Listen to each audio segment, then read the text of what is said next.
नमस्कार, स्वागत है आपका अपना इस यूट्यूब चैनल में। तो चलिए आज को स्टार्ट करते हैं। आज के वीडियो में हम लोग देखने वाले हैं आपका जो छत्तीसगढ़ राज्य के अंतर्गत में एक और नई भर्ती निकल कर सामने आ रही है, तो उसी के ऊपर हम लोग डिस्कस करेंगे। तो अगर आप चैनल पर नए हैं तो चैनल को सब्सक्राइब कीजिएगा और बेल आइकन को प्रेस करें, जिससे वीडियो का नोटिफिकेशन आप सभी को मिलता रहे। ठीक है, तो चलिए देख लेते हैं कि नोटिस में किस चीज के लिए वैकेंसी निकल कर सामने आई हुई है।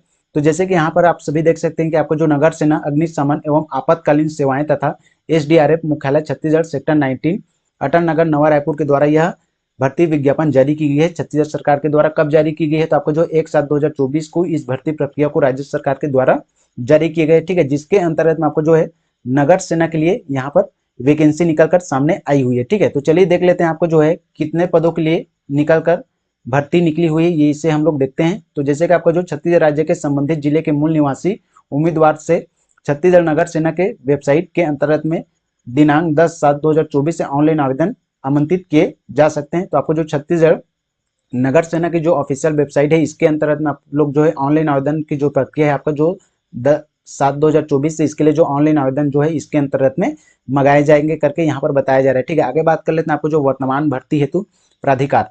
तो यहाँ पर आपको जो 500 स्वयं सेवी नगर सैनिकों के रिक्त पदों हेतु छत्तीसगढ़ शासन गृह विभाग मंत्रालय नवा रायपुर का पत्र क्रमांक 23 दिनांक 24/1/2024 से यह प्रदान किया जाता है करके यहाँ पर बताया जा रहा है। ठीक है, और आगे बात कर लेते हैं आपको जो महिला एवं बालिकाओं की सुरक्षा एवं संरक्षण संबंधित समेकित कार्य योजना के तहत छात्राओं के आवासीय संस्थाओं में नियुक्ति हेतु 1715 महिला नगर सैनिकों के रिक्त पदों हेतु छत्तीसगढ़ शासन गृह विभाग मंत्रालय नवा रायपुर को पत्र क्रमांक 2023 7/3/2024 से प्रदान करती है करके यहाँ पर बताया जा रहा है। ठीक है, तो यहाँ पर दो श्रेणी पर वैकेंसी निकलकर सामने आई हुई है। ठीक है, जैसे कि आपको जो 500 पदों के लिए उम्मीदवारों के लिए यहाँ पर वैकेंसी निकली हुई है नगर सैनिक के लिए, और आपको जो है 1715 पदों के लिए यहाँ पर महिला उम्मीदवारों के लिए वैकेंसी निकली हुई है। ठीक है, जिनकी नियुक्ति आपको जो है छात्राओं के आवासीय संस्थाओं के अंतर्गत में उनकी नियुक्ति की जाएगी महिला उम्मीदवारों की। ठीक है, आगे बात कर लेते हैं इसके अंतर्गत में जो ऑनलाइन आवेदन की जो प्रक्रिया कब से स्टार्ट होगी।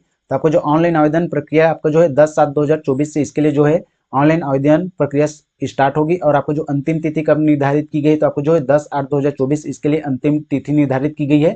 त्रुटि सुधार कब तक होगा, तो आपको जो है 17/8/2024 तक इसके लिए जो है त्रुटि सुधार किया जाएगा। और इसके लिए जो ऑनलाइन चार्ज कितना रखा गया है, तो आपको जो अनारक्षित एवं अन्य पिछड़ा वर्ग के लिए 300 रखा गया है, और आपको जो अनुसूचित जाति अनुसूचित जनजाति के अंतर्गत में 200 रुपये यहाँ पर ऑनलाइन चार्ज रखा हुआ है। आगे बात कर लेते हैं आपको जो है रिक्त पदों का विवरण। 500 स्वयं सेवी नगर सैनिकों के पद जनरल ड्यूटी हेतु इन पदों में महिलाओं के लिए शासन के निर्देशानुसार 30% हॉरिजॉन्टल आरक्षण रहेगा।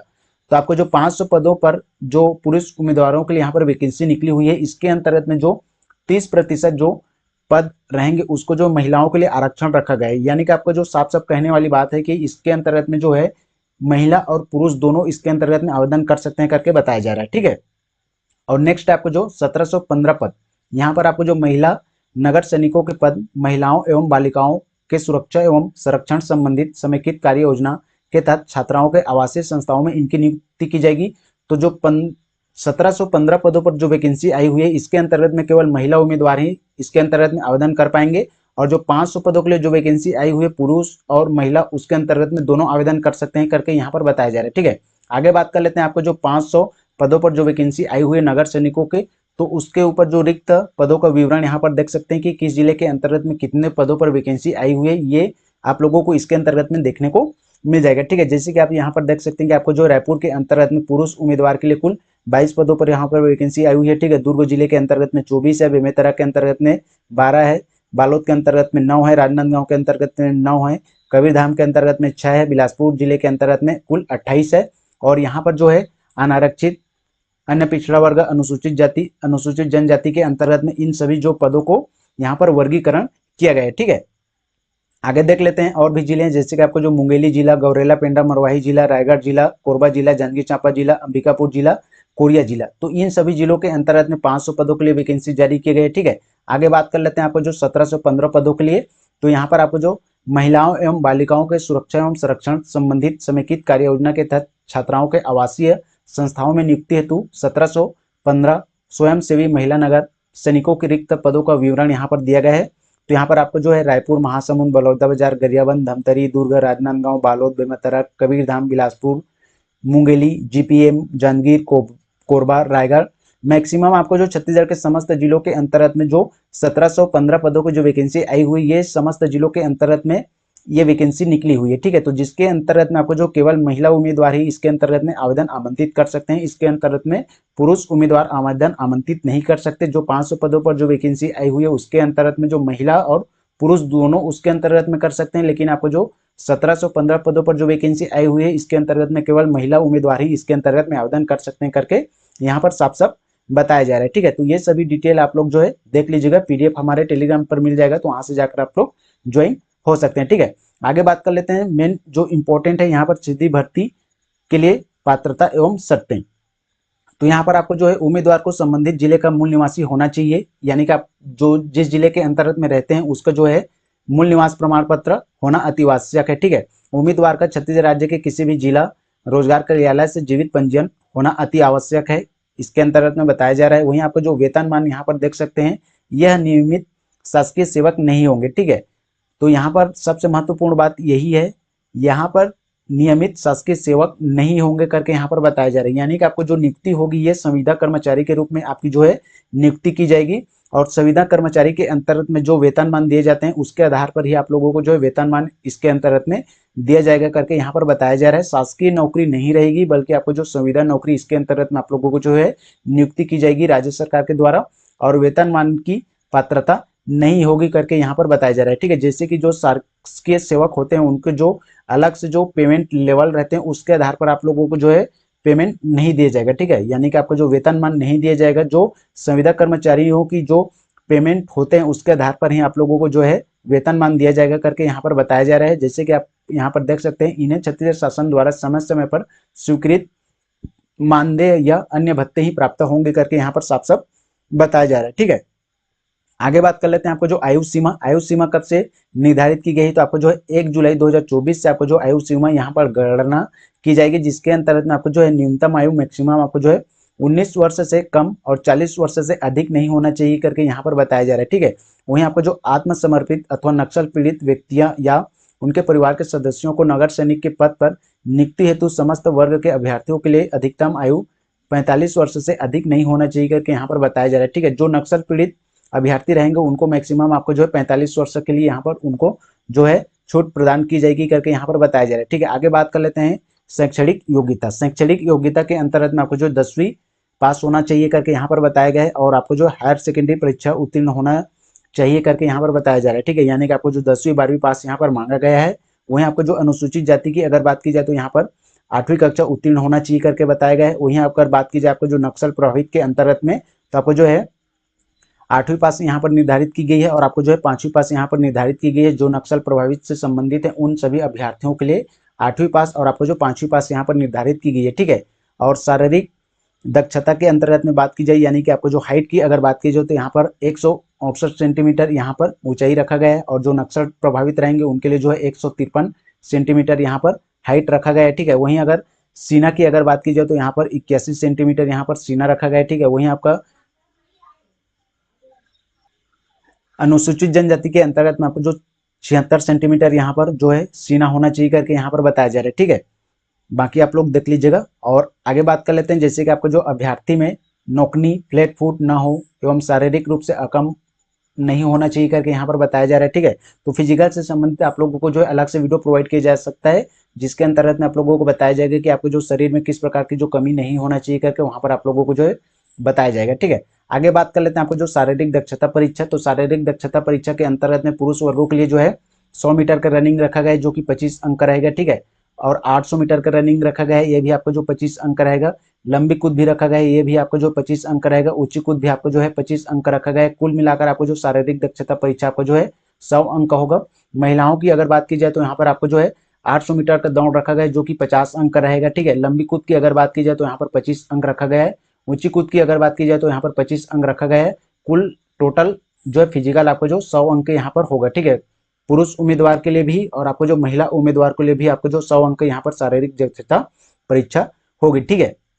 और यहाँ पर बताया गया है कि आपको जो शारीरिक दक्षता परीक्षा के अंतर्गत में कितना अंक लाना अनिवार्य है करके यहाँ पर साफ साफ बताया गया है, ठीक है। जैसे कि आपको जो सामान्य जाति के अभ्यर्थियों के लिए 100 अंकों में से मैक्सिमम आपको जो 50% तथा अनुसूचित जाति, अनुसूचित जनजाति व अन्य पिछड़ा वर्ग के अभ्यर्थियों के लिए आपको जो 40% न्यूनतम अंक यहाँ पर प्राप्त करने अनिवार्य है करके यहाँ पर बताया जा रहा है। ठीक है, तो आपको जो मैक्सिमम 40% अंक यहाँ पर प्राप्त करना अति आवश्यक होगा, तब जाकर आपको जो राइटन एग्जाम के अंतर्गत में आप लोगों को जो है एग्जाम दिला पाएंगे करके यहाँ पर बताया जा रहा है। ठीक है, वहीं अगर बात की जाए लिखित परीक्षा की, तो लिखित परीक्षा के अंतर्गत में आपको जो है शारीरिक प्रवृत्ता टेस्ट में निर्धारित न्यूनतम अंक या उससे अधिक अंक पाने वाले सभी अभ्यर्थियों को द्वितीय चरण की परीक्षा अर्थात लिखित परीक्षा में भाग लेने का अवसर प्रदान किया जाएगा।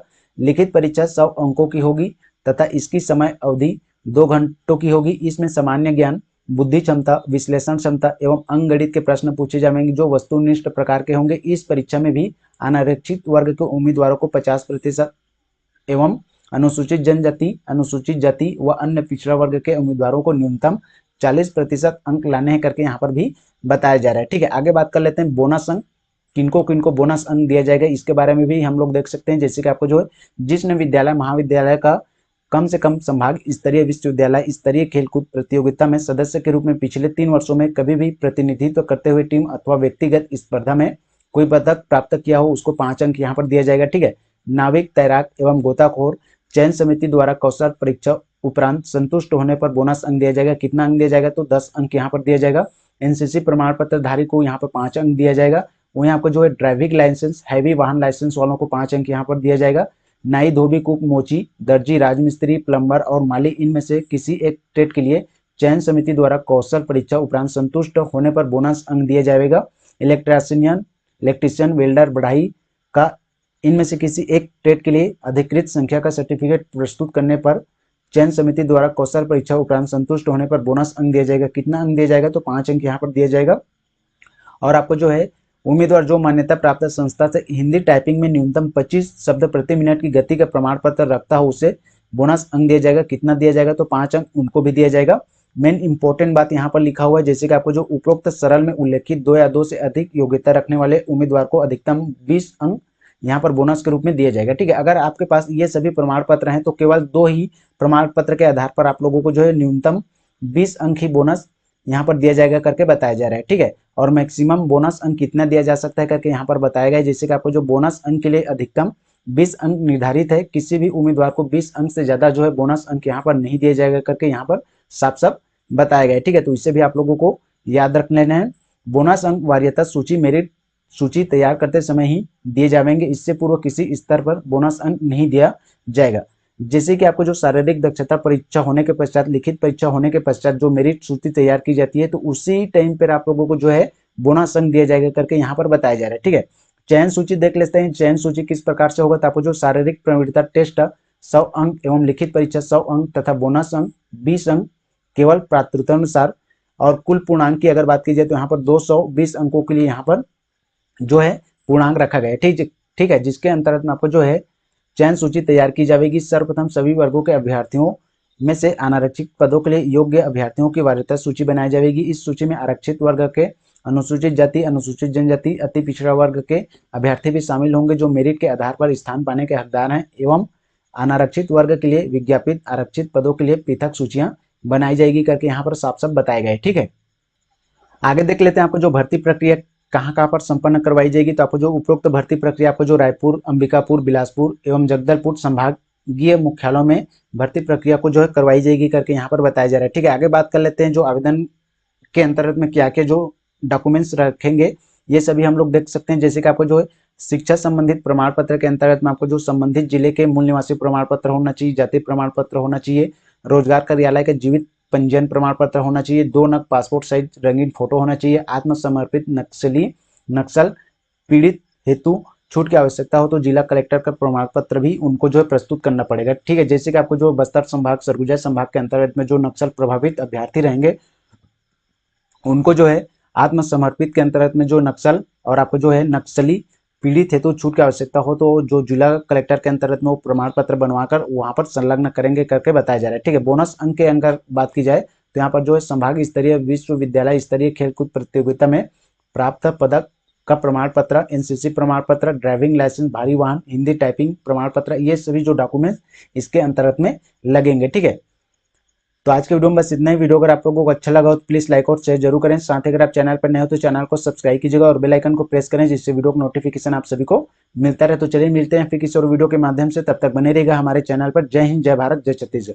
और सबसे महत्वपूर्ण बात एक और बताना चाहूंगा कि कितने जिलों के अंतर्गत में आवेदन कर सकते हैं करके आपके द्वारा कमेंट आएगा, ठीक है। तो उसको भी मैं क्लियर कर देना चाहता हूँ कि एक व्यक्ति केवल एक ही जिले के अंतर्गत में यहाँ पर आवेदन आमंत्रित कर सकता है, ठीक है। क्योंकि यहाँ पर डॉक्यूमेंट्स के अंतर्गत में साफ साफ लिखा गया है कि आपको जो है आवेदन के अंतर्गत में जो है निवास प्रमाण पत्र यहाँ पर देना पड़ेगा करके यहाँ पर बताया गया है, ठीक है। तो इस वजह से आप जो है किसी एक ही जिले के अंतर्गत में जो है आवेदन आमंत्रित कर सकते हैं करके यहाँ पर बताया गया है, ठीक है। तो इससे भी आप लोगों को जो है भली भांति समझ लेना है। तो चलिए मिलते हैं फिर किसी और वीडियो के माध्यम से, तब तक बने रहिएगा हमारे चैनल पर। जय हिंद, जय भारत, जय छत्तीसगढ़।